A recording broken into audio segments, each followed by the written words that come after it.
Raising women's voices, one story at a time. Welcome to the She Said Project podcast.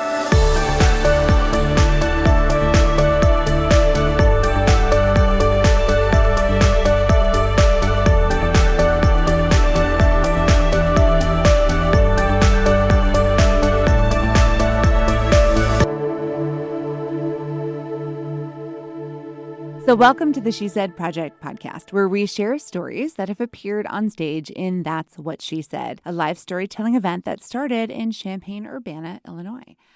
I'm really excited because in 2019, we started branching out into new communities, and now through the podcast, we get to share stories from women in more and more communities. And today's episode is a perfect example of that. So welcome to the podcast. This is Jeanette Jerzyk, your co-host, Coco. Hi, Carrie Rosso. Hi, Jeanette. Carrie Rosso here. I'm to all the things, too. I know. I love hanging with you in the studio because this is our chance to kind of reflect on some of the stories that have been on the stage, talk to the women. You know, there is a journey that they go through leading up to the show, but it is so much fun to hear their feedback and, you know, the reactions that they got after the show. Right. One of the things that I often talk about the stories, you know, sometimes it's a mirror and you're like, yep, I get that. That's me too. And then sometimes it's a window where you're looking into something that isn't familiar to you and it just broadens your perspective. And today's guest, so I have 4 teenagers or very young people about to go out and make their way in the world. And so I say to them all the time, go live your life. Gates are wide open. This is your time. So the whole time I was listening to this person, and if you don't know this about me, I'm not a crier. And I was like, shut up. I'm not crying. No, I'm not. But it was a battle because it so resonated. She was so genuine and it just so connected to everything that I feel strongly about. Now I'm going to go cry. Sorry. It's my personal mission in life to make Carrie Rosso cry, and She Said is my vehicle. So thank you. But let's talk about our amazing guest. Here in the podcast studio, we have Janaea Modest, who appeared on stage in the very first show in Danville, Illinois, not too long ago. It launched in 2023.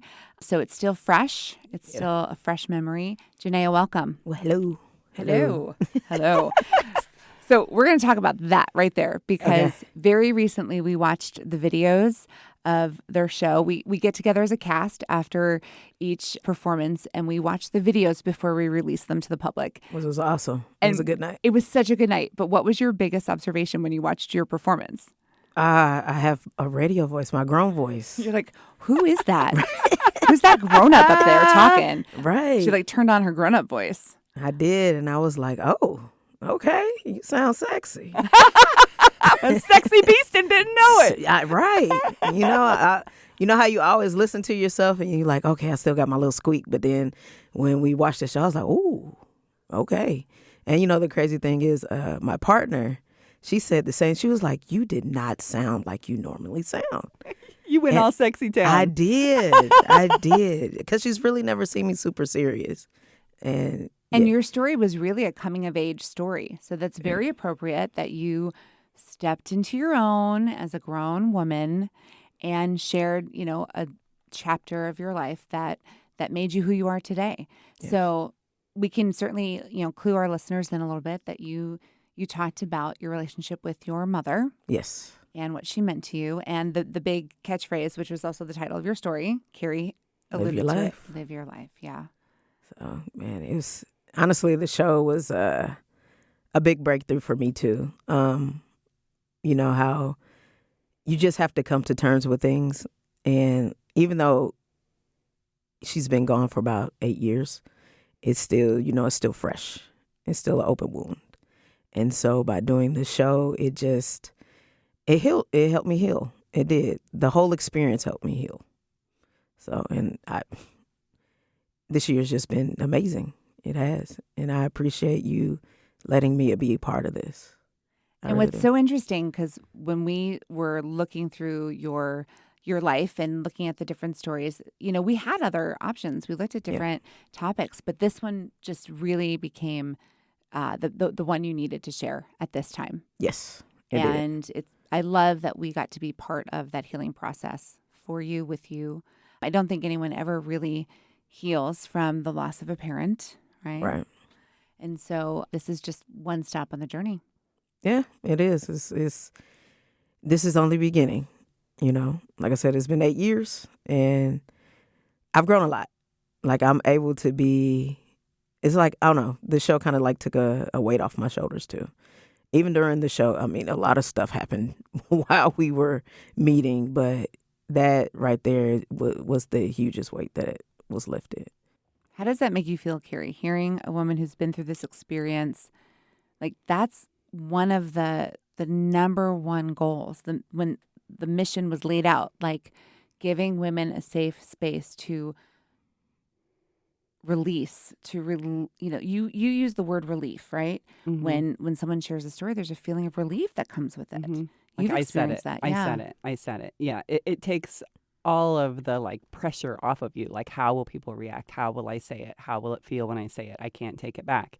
And then you say it, and it's like, oh, it's sort of a relief, because it's like, okay, the world kept spinning, Right. babies kept crying, the sun came up, and it's this beautiful relief. And I think what a beautiful way for you to honor your mom at the same time. Like, it's never just one thing. It's all of it wrapped together. You're going through stuff, you're honoring your mom, you've got this open wound, but you just keep trucking forward. Right. Yeah, it was, yeah. We definitely. Well, while we take a moment to collect ourselves, why don't we play the actual clip from the performance night so that our listeners can join in? This is Janaea Modest with her performance on stage, and that's what she said, Danville, Illinois, in 2023. Let's take a listen to "Live Your Life."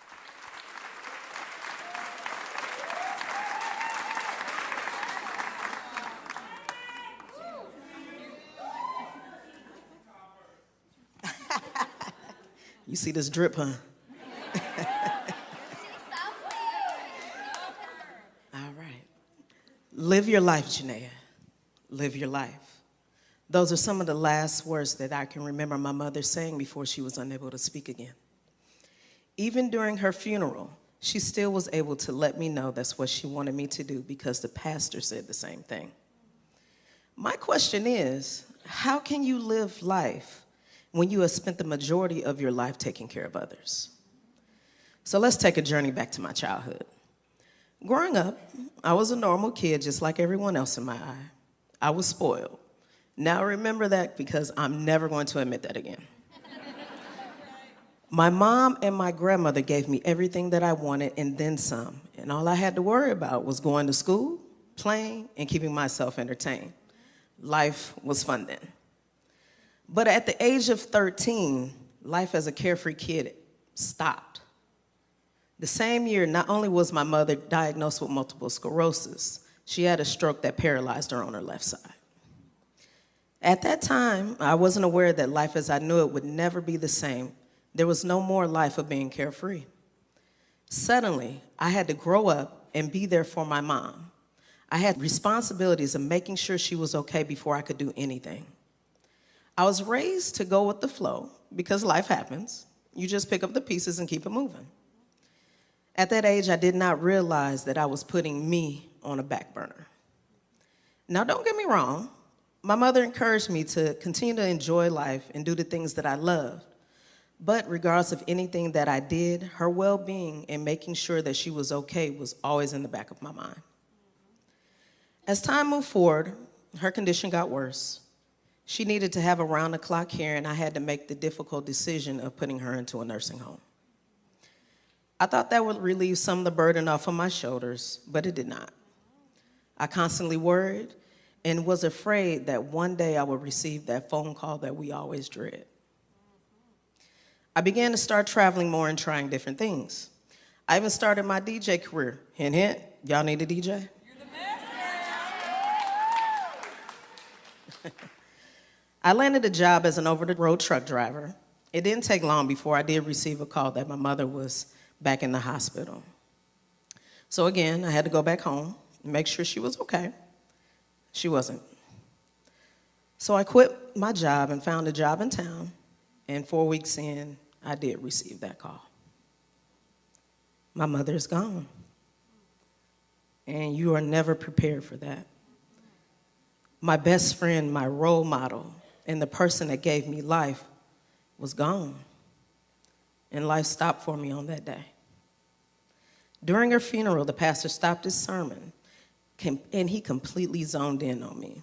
The words that came out of his mouth were so familiar. Live your life. Your mother wants you to live your life. I hear you, ma'am.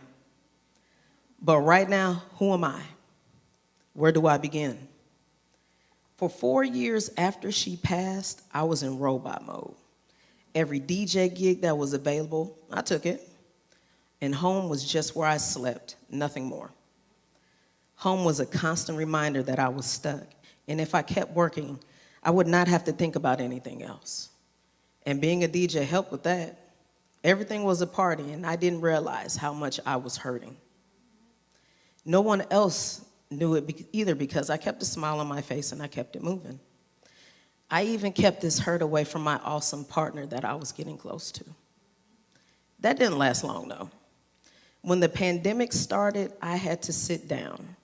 And when you sit down, your thoughts make a loud entrance. I had to face the reality that it was time to figure out some things. It was time to live my life and figure out who I am exactly.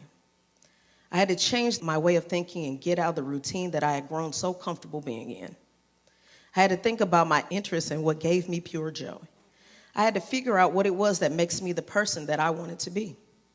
And most importantly, I had to wake up because it was time to live. First thing, I had to get rid of the things that were making me depressed, and moving was at the top of my list.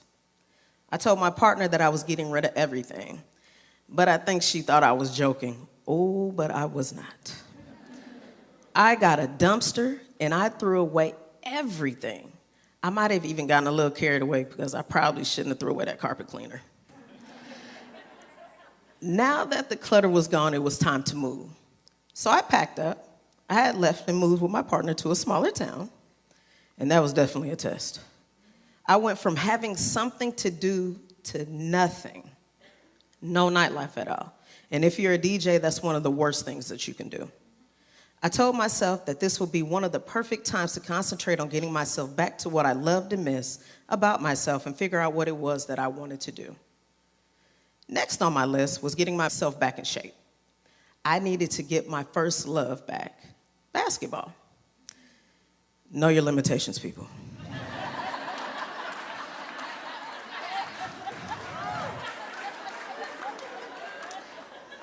I have not played basketball for real since my mother passed 8 years ago, and I am pressing 40. These knees are not the same. Nothing is the same. Especially these kids. And anybody under the age of 20, they're kids to me. So I stepped on the court, and y'all, they called me old. And on top of that, they were talking so much junk. And look, I don't care how tore up my body is. Oh, we playing. And I'm talking mess right along with you. But guess what? I lost. But best believe I made them work, though, okay? That year, I also joined the women's league. Now, remember, I'm realizing that playing is not my strong suit anymore, but I did notice that I enjoyed coaching, and that goes hand in hand with teaching. So I took that and applied it towards my work that I currently do, and that's working with kids. I already teach DJing to younger kids, and in order for a lot of them to get comfortable with you, playing basketball is a great segue. By being on the court and showing the kids something different, I did not realize that I was becoming a role model, and I was beginning to live my life on my terms. Over the years, I had made it a point to become a role model, just like the adults have been in my life. My mother, my biggest role model, had been teaching me what life is about. Since I have gotten older, I'm starting to realize that even though she was sick, she still managed to live and set an example by doing that. I'm learning that living is not just about existing. It's about figuring out what it is that you enjoy and applying it towards everything that you do. I'm still learning about myself, but at least I stepped out on that ledge and I didn't look back. I know that my methods aren't for everyone, but I hope this message was loud and clear. It's okay to take your time and grieve. It's okay to not know your next steps when it's time to come out of your shell, as long as you take them. So step out on faith and live your life.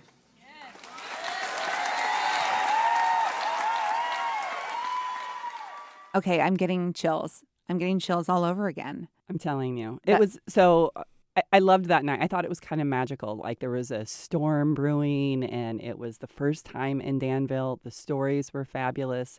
My husband had been saying for years, he loves Danville. You have to go to Danville. He had gone over, I think that day or maybe the day before, and met with a group. And like before I came to the show, he's giving me names. You got to go find this guy. You got to go find.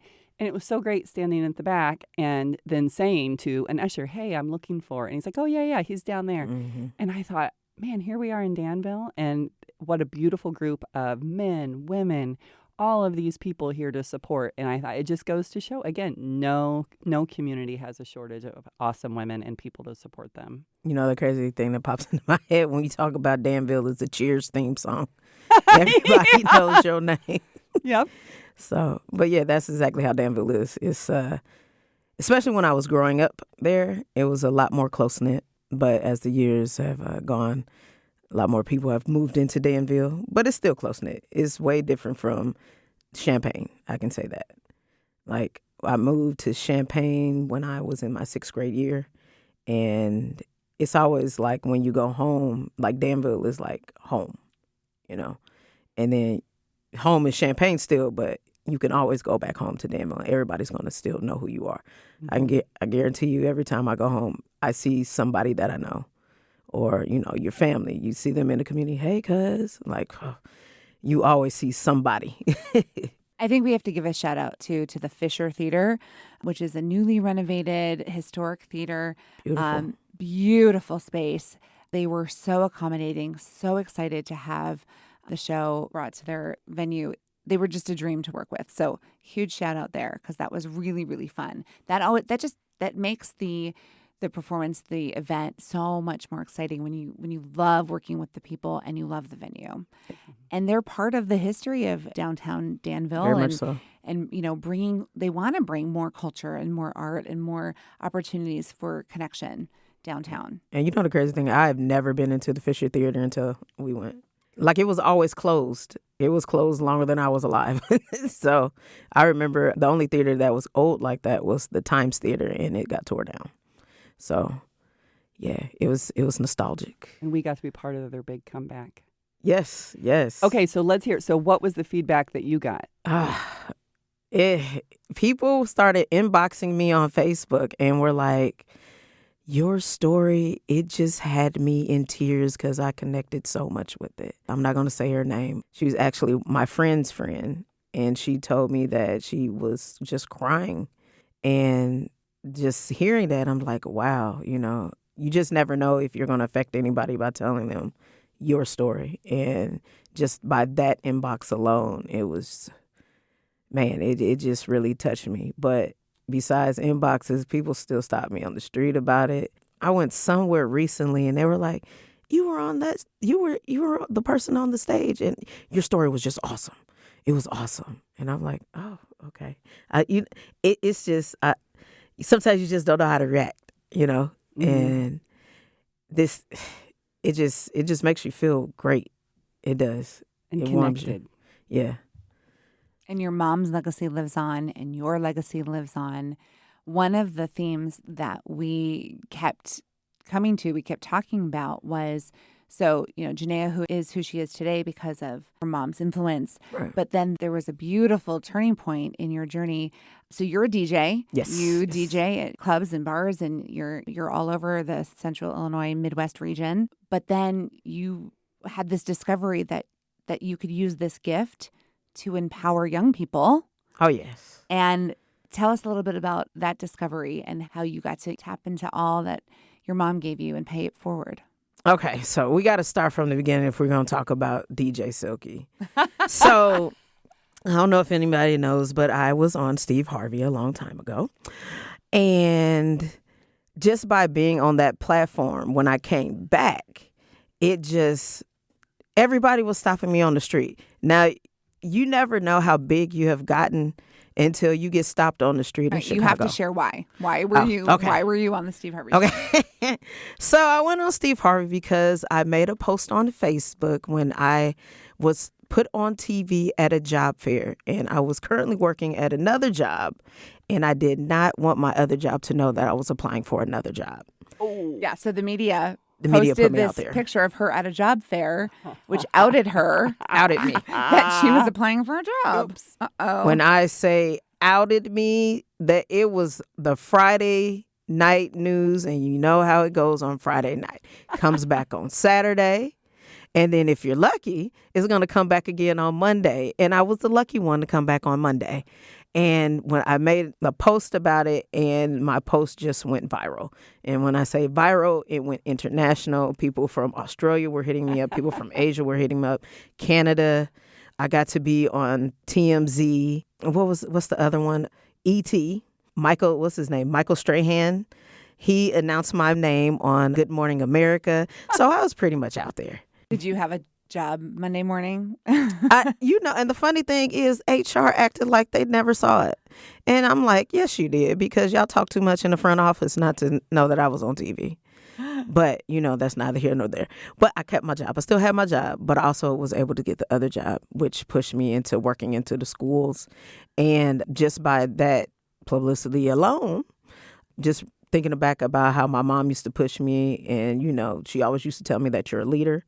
And so by, having that voice in the back of my head, I'm like, okay, well, I'm going to go ahead and use my platform for different things. And I just kept it kid positive. And like when I say, when kids see me on the street, they know exactly who I am.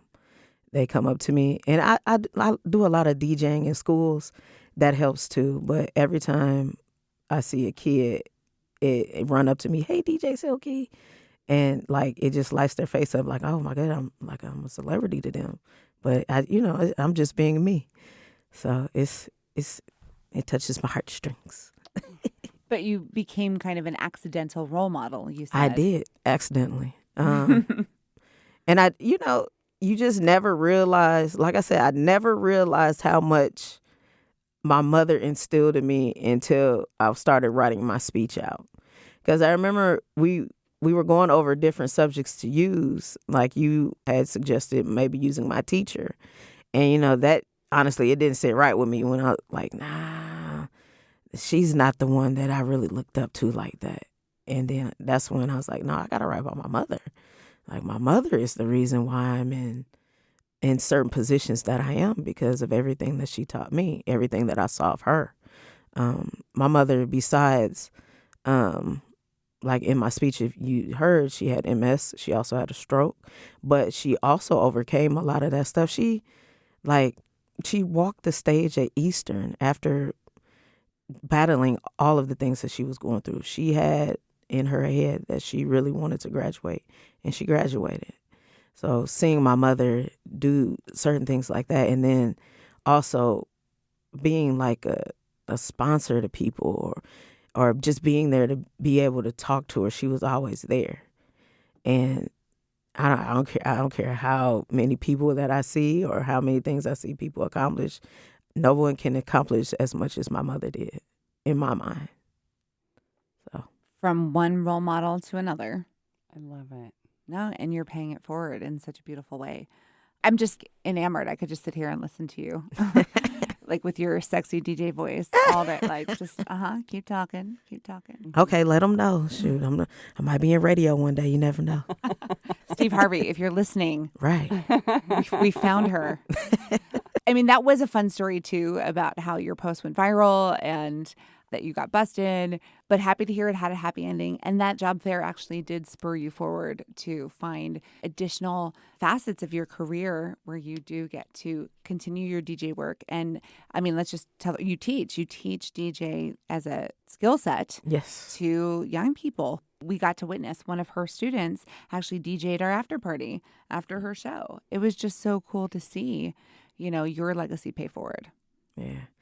Even, with my classes, I just don't want my young girls to work as hard as I had to get to a position where I'm at now. As you know, DJing is pretty much a male-dominated career. And especially in Champaign, I'm like one of the only females in this area that's really DJing like I am. Like, this is my career now. I don't have to work for anybody. And that's something. I don't have to work for anybody but myself. Set my own hours. Let people know I don't want to do their stuff. But Well, I love that you sort of kicked that door in, and that then now you're helping other young girls yeah, along. if these girls that I'm teaching now went through what I was going through, a lot of them would not be DJing today. Let's be honest about it. I had to prove myself. I had to not prove myself. I had to prove to others that I was on their level. And I'm just now getting to the point where I'm like, I don't have to prove to anybody anymore. Like, why do I have to prove to you? Y'all know what I do. It is what it is. And if you don't like it, it's okay. Somebody else will. It's enough money out here for everybody. And I'm teaching my girls now with, all right, she spins. Let me put that out there. She spins. If y'all haven't heard it today. I'm teaching them entrepreneurial skill sets. So, like you said, you've seen one of my girls DJ. She's actually made it a career, and she hasn't graduated high school yet. She was shocked to get as much money as she did. And I'm just like, well, this is just the beginning. You can, especially if I would have started at your age, man, I can only imagine where I would be at right now. Only imagine. The world is right in front of her. Yes. Anything she wants. I love that you said that, though. There's the skill set for the music and the passion, but the entrepreneurial. Yep, I totally followed. Yeah. No, the entrepreneurial skills. Girls in particular, we need to be pouring into them that they can. They can run a business. They can launch a business. They can earn money, before they graduate high school. They can do anything. They can. There is no timeline. It's so exciting today, and especially to be a mom of girls. Like, my 10-year-old has a bracelet making business and her own Etsy site. Like, which is awesome. They can do anything. And I didn't teach her to do that. She went and figured it out. Okay. But she needs a mentor like DJ Silky over here. But she also sees her mother. What? Who? Me? Her Who? mother is out here just doing it all. Like, I'm in awe of everything that you do. I'm still trying to figure out what you don't do. Does she sleep? Right. I think that's what she doesn't do. That's it. it. And I don't binge watch television. I wish I did sometimes. I get jealous of my friends all talking about, hey, such and such happened on so-and-so. And I'm like, who? What? But that's part of it, showing these young girls, not just, I think just in one generation, the women, my mom's generation, it was a lot of verbal because of what was available to them saying to us, you can be anything, you can be anything. Yep. Say that to our girls now and they're like, why are you even saying that? Like, right. Of course we can. We see our moms doing it. We see it's available to us. Why do you keep saying it? Because they don't know. Right. Yeah, I relate that to the story you shared last week. But yes. It's not this, we're telling them like it's this big epiphany, and it's not. Yeah. They're like, yeah, and? Of course we can. Okay. We are. Just like you, Mom. Yep. I love that. I've told Carrie the story, and it's one of my favorites. So I was tucking in my daughter into bed a couple years ago, and she said, Mommy, when I grow up, can I work with you? If that's what she said. I said, absolutely, sweetheart. There will be a place for you. That would be amazing if we could work together. And I turned to my younger daughter who was in the room and said, sweetheart, do you want to come work at That's What She Said also when you grow up? And her exact words were, yes, when I get back from Mars. Okay, that's what I'm talking about. Yep, big plans. Okay. Like, okay, well, she knows what she wants. So. And she will be in Mars. Watch. I can't wait to see that. Can't wait to see it. Yeah, so... I mean, we are positioning ourselves very much on purpose to be a platform for women like you who have something to say, to have an impact.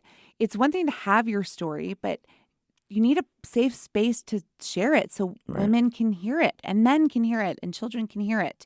And so that is the work. That is the work we do each and every day to create that platform and build and grow that platform. And we have the teen programming and we have the publications. We're like, it's all there for the same purpose, to allow women like you, DJ Silky, Janaea Modest, to live your life and then go and share that story so other women can feel inspired to do the same. Yeah. That's Amen. deep. That is deep. Well, that's what she said. Okay. Sorry. See, she has the nice, lovely things, and then I got to come in with a ba-bump bump. Sorry, Jeanette. It was a lovely moment. It was lovely. She opened the door to it. You can't tee me up like that. I'm going to swing. Oh, you heard it here, friends.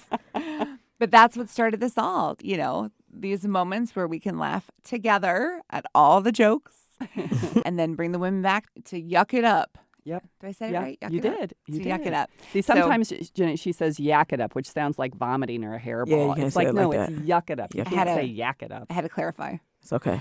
All right. Well, we are done yucking it up. I think that was a perfect note to end on. And I want to thank our friends who joined us today. I want to thank our friends at WILL Radio, at Illinois Public Media, for being our partners in crime for the She Said Project podcast. And thanks everyone who has showed up, supported a show, listened to a podcast, bought a book. You are helping us grow our mission so that maybe you one day could stand on a She Said stage and tell your story. Thanks for being here today on the She Said Project podcast. Over and out. Thank you for listening to the She Said Project podcast in partnership with Illinois Public Media. All materials contained in the podcast are the exclusive property of the She Said Project and That's What She Said, LLC. For more information on our live shows, go to shesaidproject.com.